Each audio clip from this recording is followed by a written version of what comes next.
Yo, what's going on, everybody? It's Friday, July 2nd, going into a long weekend. Sunday's July 4th. Monday we'll be celebrating, shooting off some fireworks, having a barbecue. So I hope you got some good plans. All right, new highs today again in the NASDAQ and the S&P. Dow climbing back up there. Not much to report on the fiscal flows. We had a little bit of a calendar issue, which will be adjusted next week because we got the data from July 1st. That's, the first of every month.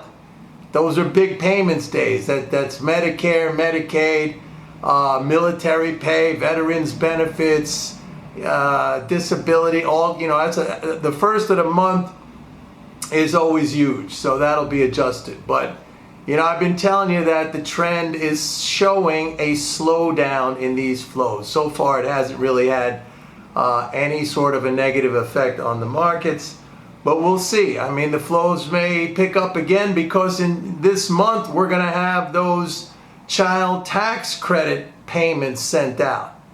And I don't think they are going to offset completely the cuts to unemployment benefits, but they will have an impact. Big number today on the payrolls. Big number on the payrolls. What was it? Up 850,000 or 805,000, something like that. I think they were looking for something more along the lines of 670,000, maybe 700,000. So a big beat. One thing though, average hourly earnings up 10 cents. That was the smallest increase in 3 months. It was also the second monthly contraction or slowdown in the average hourly earnings. So I think it kind of supports what I've been saying is that, yeah, people are going back to work, maybe not by choice, due to the fact that, their benefits are being cut off, but they're going back and they're making less money. So if we see this trend continue, look, it's all about income. Net transfers could be, transfers from the government to the non-government that flows to income to people. It could also be about income, when people go to work. So, it might benefit businesses in the short term because they're getting workers back, right?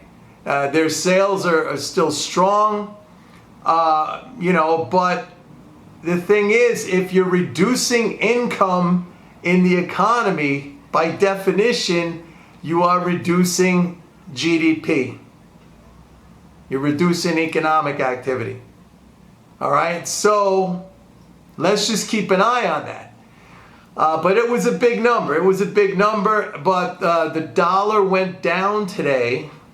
Interesting. Gold rallied on this. Yields, bond yields, all right.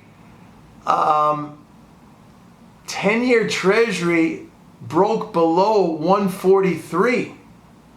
Who was telling you, going back a couple of months now, or at least back in May, who was telling you that bond yields are going to go down? Yours truly. I was telling you that.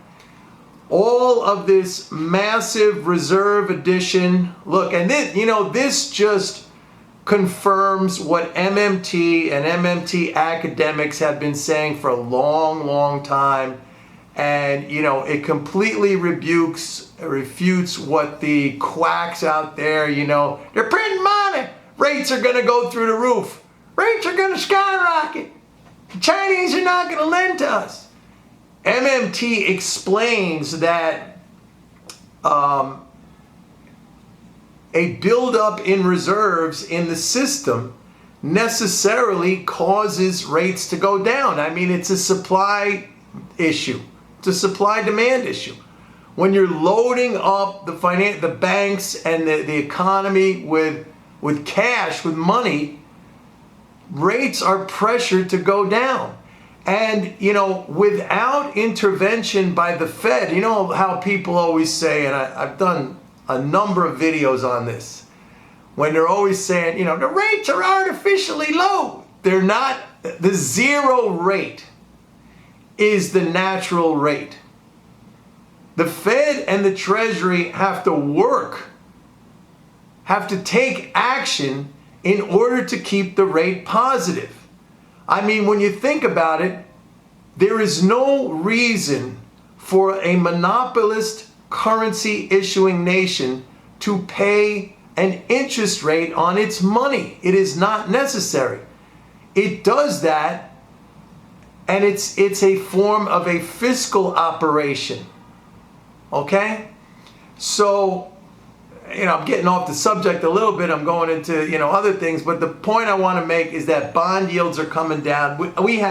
There was like every economist in the world. I mean, when you went back to, going back to March, going back to April, going back to May, forecasting, you know, 2% yields on 10-year treasuries. And I said, you know, that's not going to happen. You know, I said, you got to be long treasuries. I was giving my people, you know, ETFs to buy to capitalize on that, to take advantage of that. All right?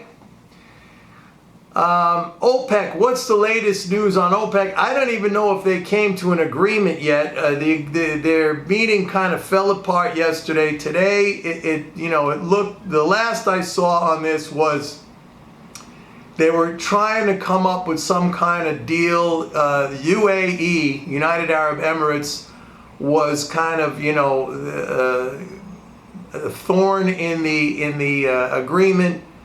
They wanted a certain thing that Russia and the Saudis didn't want to give. I don't know what the outcome is, if there is an outcome so far.